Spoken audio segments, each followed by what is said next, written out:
Kuat Ma'ruf menceritakan detik-detik pelecehan dialami Putri Cendrawati. Tanpa mengucapkan kata apapun, Nofriansah Yosua Huta Barat membuka secara paksa pakaian yang dikenakan oleh saksi Putri Cendrawati dan melakukan kekerasan seksual terhadap saksi Putri Cendrawati. Saksi Putri Cendrawati secara tidak berdaya hanya dapat menangis ketakutan dan dengan tenaga lemah berusaha memberontak.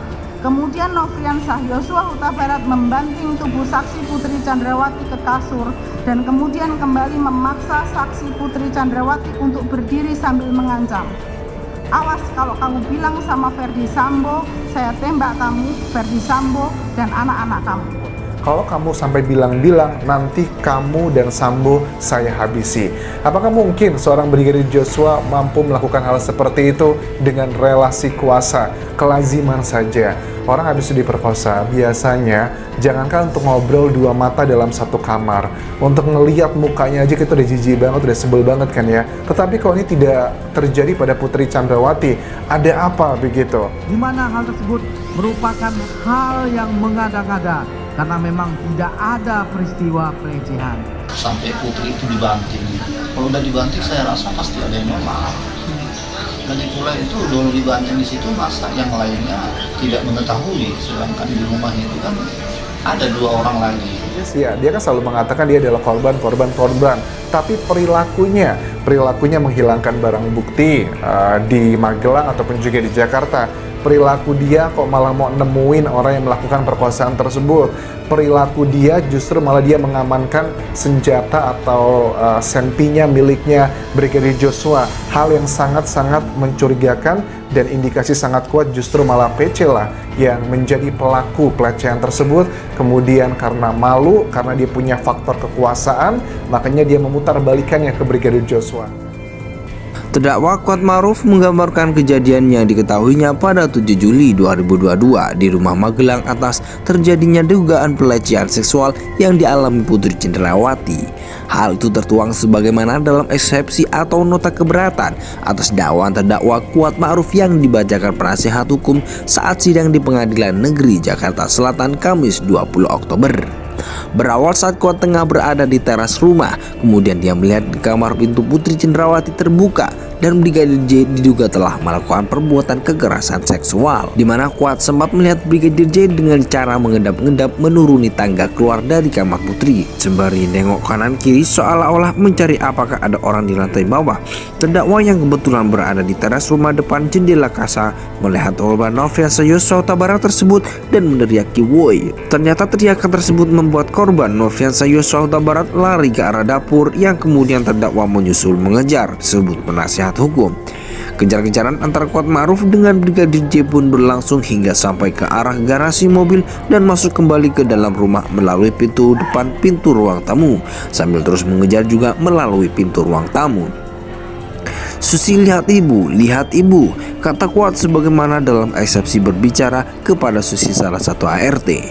"Ibu," teriak Susi usai berlari dan melihat kondisi Putri ketika di kamar. Karena mendengar teriakan Susi, Kuat lantas berhenti mengejar Brigadir J untuk kemudian lari ke atas kamar saksi Putri Cendrawati melalui ruang makan, kemudian mengambil pisau untuk jaga-jaga. Terlihat Susi mendapati pintu kaca lantai 2 rumah Magelang sudah terbuka, dan saat itu dari arah pintu kaca terlihat Putri dalam posisi tergeletak duduk dengan posisi kaki selonjoran dan kepala bersandar di keranjang baju kotor. Dengan keadaan rambut berantakan, mata tertutup dan lemas serta badannya terasa dingin. Kemudian Susi memeluk Putri, terasa pakaiannya lembab sambil menangis menanyakan, Ibu, kenapa? Kalau butuh apa-apa panggil Bibi," kata Susi. Lalu Kuat datang menghampiri Susi dan Putri untuk membantu memapa Putri menuju ke kamar tidurnya yang berada di lantai 2. Saat itu Susi memapa saksi Putri Cendrawati dengan memegang tubuh ibu bagian pinggang sembari dipeluk. Dengan kuat ma'ruf yang ada di belakang, Susi kemudian merapikan sprei, bantal, dan kasur yang berantakan untuk selanjutnya mereka berdua merebahkan Putri di tempat tidur. Sembari Susi membalurkan minyak kain putih ke kaki Putri. Kemudian Putri menanyakan HP miliknya dan meminta tolong terdakwa untuk menghubungi via telepon Richard Eliezer Pudihang Lumiu alias Baradae, di mana saksi Baradae sedang berada di SMA Taruna Nusantara bersama Ricky Rizal alias Bribka RR untuk selanjutnya pulang kembali ke rumah usai ditelepon. Putri meminta dua ajudan itu untuk memanggil Brigadir J. Terdakwa Kuat Ma'ruf menggambarkan kejadian yang diketahuinya pada 7 Juli 2022 di rumah Magelang atas terjadinya dugaan pelecehan seksual yang dialami Putri Cendrawati. Hal itu tertuang sebagaimana dalam eksepsi atau nota keberatan atas dakwaan terdakwa Kuat Ma'ruf yang dibacakan penasihat hukum saat sidang di Pengadilan Negeri Jakarta Selatan Kamis 20 Oktober. Berawal saat Kuat tengah berada di teras rumah, kemudian dia melihat di kamar pintu Putri Cendrawati terbuka dan Brigadir J diduga telah melakukan perbuatan kekerasan seksual, di mana Kuat sempat melihat Brigadir J dengan cara mengendap-endap menuruni tangga keluar dari kamar Putri. Sembari nengok kanan kiri seolah-olah mencari apakah ada orang di lantai bawah. Terdakwa yang kebetulan berada di teras rumah depan jendela kaca melihat korban Nofriansah Yosua Huta Barat tersebut dan meneriaki "woi". Ternyata teriakan tersebut membuat korban Nofriansah Yosua Huta Barat lari ke arah dapur yang kemudian terdakwa menyusul mengejar, sebut penasihat hukum. Kejar-kejaran antara Kuat Ma'ruf dengan Brigadir J pun berlangsung hingga sampai ke arah garasi mobil dan masuk kembali ke dalam rumah melalui pintu depan pintu ruang tamu, sambil terus mengejar juga melalui pintu ruang tamu. "Susi, lihat ibu," kata Kuat sebagaimana dalam eksepsi berbicara kepada Susi salah satu ART. Ibu," teriak Susi usai berlari dan melihat kondisi Putri ketika di kamar. Karena mendengar teriakan Susi, Kuat lantas berhenti mengejar Brigadir J untuk kemudian lari ke atas kamar saksi Putri Cendrawati melalui ruang makan, kemudian mengambil pisau untuk jaga-jaga.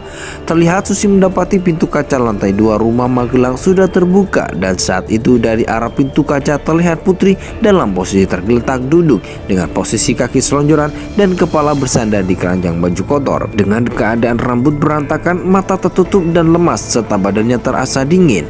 Kemudian Susi memeluk Putri, terasa pakaiannya lembab sambil menangis menanyakan, Ibu, kenapa? Kalau butuh apa-apa panggil bibi," kata Susi. Lalu Kuat datang menghampiri Susi dan Putri untuk membantu memapa Putri menuju ke kamar tidurnya yang berada di lantai 2. Saat itu Susi memapa saksi Putri Cendrawati dengan memegang tubuh ibu bagian pinggang sembari dipeluk. Dengan Kuat Ma'ruf yang ada di belakang, Susi kemudian merapikan sprei, bantal, dan kasur yang berantakan untuk selanjutnya mereka berdua merebahkan Putri di tempat tidur. Sembari Susi membalurkan minyak kain putih ke kaki Putri. Kemudian Putri menanyakan HP miliknya dan meminta tolong terdakwa untuk menghubungi via telepon Richard Eliezer Pudihang Lumiu alias Baradae, di mana saksi Baradae sedang berada di SMA Taruna Nusantara bersama Ricky Rizal